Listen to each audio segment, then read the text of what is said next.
Assalamualaikum warahmatullahi wabarakatuh.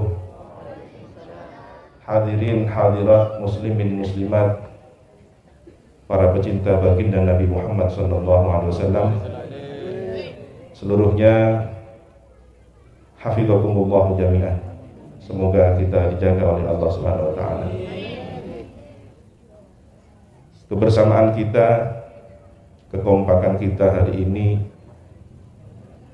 kami yakin dan penuh keyakinan kita hadir adalah karena seorang yang sedang kita peringati perjalanan istimewanya, sosok insan yang berbeda lagi istimewa dibanding seluruh insan lainnya.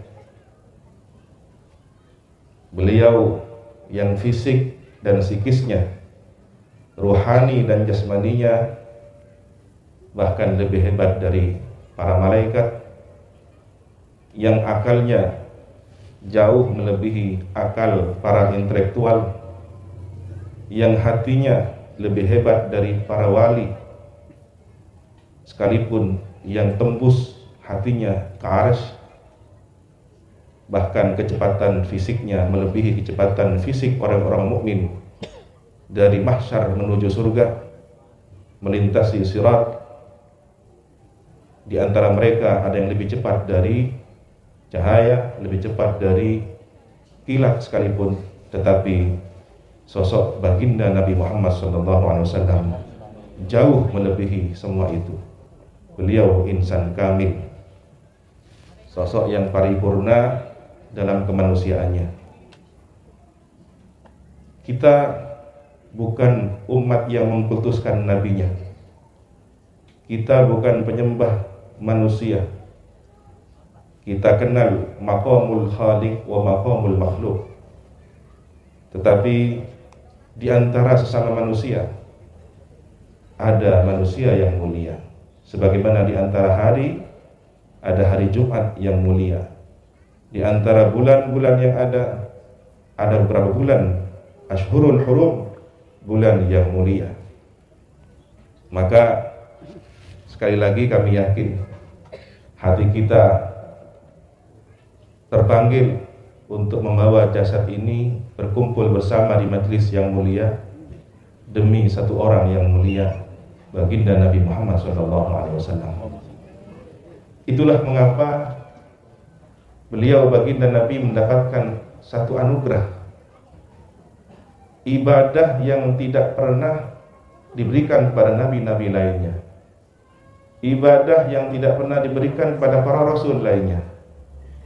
Ibadah ini terabadikan dalam firman Allah Subhanahu wa taala, innallaha wa malaikatahu yusholluna 'alan nabi ya ayyuhalladzina amanu shallu 'alaihi wa sallimu taslima. Shallu 'alan nabi Muhammad.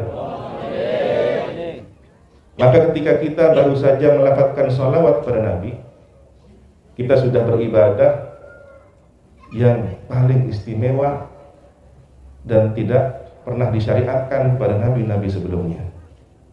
Kita tahu bahwa ibadah yang paling utama nanti diminta oleh Allah, pertanggungjawabannya di akhirat adalah salat. Ketika Allah memerintahkan salat, tentu Allah tidak perlu melakukan salat. Ketika Allah memerintahkan ibadah-ibadah lainnya, tidak dijelaskan contoh bagaimana Allah memberikan perintah itu. Tetapi ketika perintah untuk bersolawat, Allah lebih dahulu mencontohkan innallaha, kemudian wasanna bi malaikatihi qudsi, menomor urutkan kedua para malaikat untuk turut serta bersolawat pada baginda Nabi. Yusholluna 'alan nabi. Setelah itu mengajak seluruh orang yang di dalam hatinya ada iman, ya ayyuhalladzina amanu shallu 'alaihi wa sallimu taslima. Maka salawat adalah indikator orang beriman. seseorang terpanggil hatinya untuk bersalawat pada Nabi, ini adalah sinyal bahwa imannya sedang hidup, menyala, tersambung. Bagaimana tidak? Suatu ketika Nabi sedang keluar dari kediamannya. Begitu melihat Nabi keluar bepergian, sahabat yang terkenal hartawan, lagi dermawan, Sayyidina Abdurrahman bin Auf mengikuti beliau dari belakang. Tidak sebegitu dekatnya dengan Nabi, tapi tidak pula jauh, sehingga Nabi tidak juga merasa privasinya sedang terganggu. Ketika Nabi mengarah ke suatu kebunan kurma, sahabat Abdurrahman bin Auf pun melihat Nabi dari jarak yang cukup mengatur etika kesopanan, sehingga hal-hal yang dilakukan oleh Nabi tetap privasi Nabi. Dilihatnya dari kejauhan, ternyata Nabi sedang bersujud di tengah keindahan hijauan kebun kurma. Nabi sedang bersujud. Tetapi sahabat Abdurrahman bin Auf yang semula menatapnya dengan penuh kegembiraan, menunggunya dengan penuh kesabaran, lambat laun muncul rasa gelisah, khawatir. Kenapa? Nabi lama sekali sujud. Jangan-jangan ada sesuatu yang terjadi pada diri Nabi. Beliau khawatir Allah telah memanggilnya. Maka segera berinisiatif sahabat Abdurrahman bin Auf mendekati Nabi yang sedang sujud. Hampir saja mendekati Nabi, tentu ada suara telapak kaki yang sedang berjalan mendekat. Begitu hendak mendekat kepada Nabi, Nabi terbangun dari sujudnya. Kemudian beliau menyapa, "Ada apa Abdurrahman?" "Ya Rasulullah, maafkan saya. Saya khawatir terjadi sesuatu pada baginda Nabi. Karena saya melihat Nabi sujud begitu lama." Kemudian Nabi menjelaskan alasan mengapa Nabi sujud begitu lama tidak seperti biasanya, sehingga menimbulkan kekhawatiran dan praduga yang sangat mencemaskan Sayyidina Abdurrahman bin Auf. Ternyata alasan Nabi, ketika beliau sedang sujud, malaikat Jibril datang. "Ama yasurruka?" Apakah tidak membuat engkau bahagia, wahai Nabi, tentang berita yang Allah beritahukan kepada engkau? Apa itu malaikat Jibril? "Man shalla 'alaika salatan sallallahu biha asyra." Siapa yang bersalawat padamu satu kali bacaan salawat, Allah balas 10 kali. Alhamdulillah. Itulah yang membuat Nabi bahagia. Itulah yang membuat Nabi sujud lama sebagai bentuk ungkapan syukur bahwa umat ini bisa mengejar pahala-pahala kebaikan umat yang terdahulu yang usianya ratusan tahun, bahkan ada yang mencapai ribuan tahun dengan amal soleh yang dilakukannya. Ternyata umat yang pendek umurnya, yang pendek tubuhnya, yang lemah dibanding umat-umat terdahulu, seperti sekunik ropu, capok corona kering, anak-anak boleh embuon datang umikor. Ternyata umat yang dianggap lemah ini, umat yang dianggap pendek-pendek umurnya, bisa mengejar ibadah umat-umat terdahulu. Salah satunya dengan memperbanyak baca salawat pada baginda Nabi Muhammad SAW. Ada apa rahasia salawat? Sayyid Muhammad bin Alwi al-Maliki dalam kitab Madza fi Sya'ban menjelaskan, yang pertama, orang yang bersalawat pada Nabi, Allah sendiri yang langsung memberikan rahmatnya. Sallallahu alaihi biha asyra. Ini menunjukkan apresiasi Rabbul Alamin kepada hambanya yang telah bersalat pada sang kekasihnya. Karena Nabi Muhammad kekasih Allah, orang yang dicintai oleh Allah, Begitu kita mengucapkan salawat dan salam kepada Nabi, Allah sendiri yang kemudian menyebutnya. Bukan hanya 1 kali, tapi 10 kali lipat. Ini sudah sangat istimewa. Siapa kita ini? Hamba yang hina. Nyuwun sapora. Keluar dari kenengan saya hina 2 kali. Kita ini keluar dari tempat yang hina 2 kali. Dari tempat jalur kotoran 2 kali. Tetapi diangkat oleh Allah karena kita beribadah menyembahnya, dan Allah membalas sholawat kita karena menyebut sang kekasihnya. Inilah yang kemudian mengangkat hamba-hamba Allah menjadi hamba yang mulia. Tidak hanya sampai di sana, Nabi sendiri membalas sholawat orang yang baca sholawat kepadanya. Allah kirimkan malaikat untuk menyampaikan bacaan sholawat kita kepada Nabi Muhammad SAW, yang kemudian bacaan itu disambut oleh Nabi, wa alaikas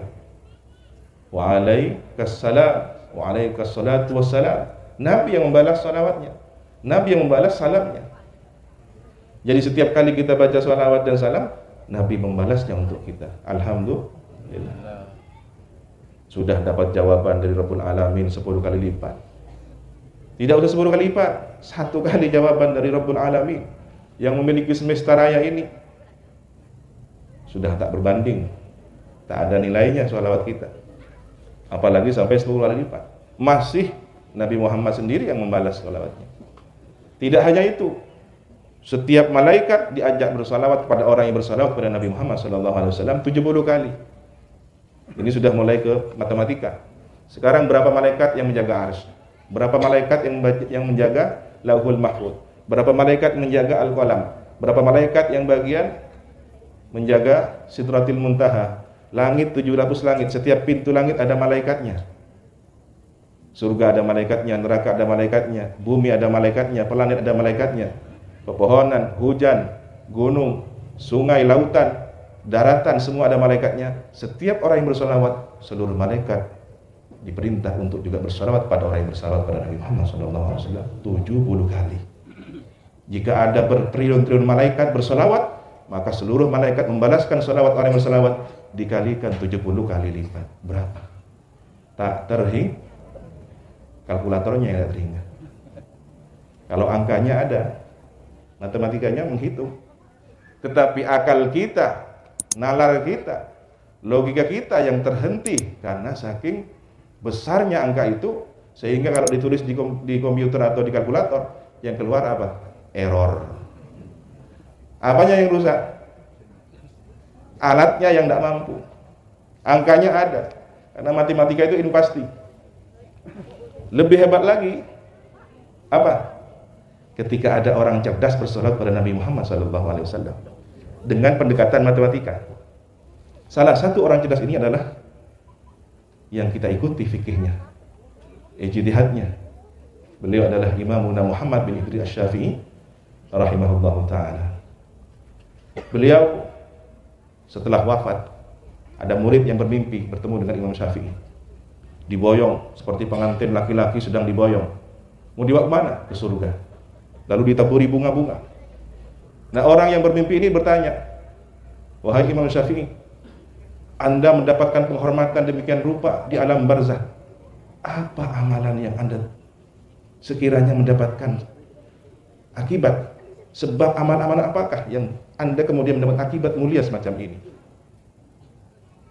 Mungkin orang akan menduga pendapat-pendapat Imam Syafi'i yang cemerlang, kitab-kitab yang beliau tulis, ilmu yang beliau ajarkan, mungkin ibadahnya. Ternyata penghormatan ini beliau peroleh karena menuliskan bacaan sholawat yang tidak pernah dituliskan oleh orang lain di kitab beliau yang bernama Kitab Ar-Risalah. Imam Syafi'i punya karya kitab, ditulisnya bernama Ar-Risalah. Di sana ada sholawat. Allahumma sholli wa sallim ala sayyidina Muhammadin adada ma dzakarahul dzakirun wa ghafala an dzikrihil ghafilun. Jadi intinya bagaimana?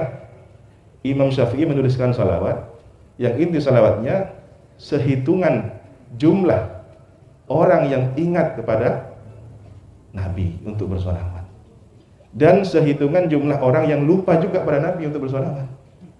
Ini kan berarti seluruh manusia.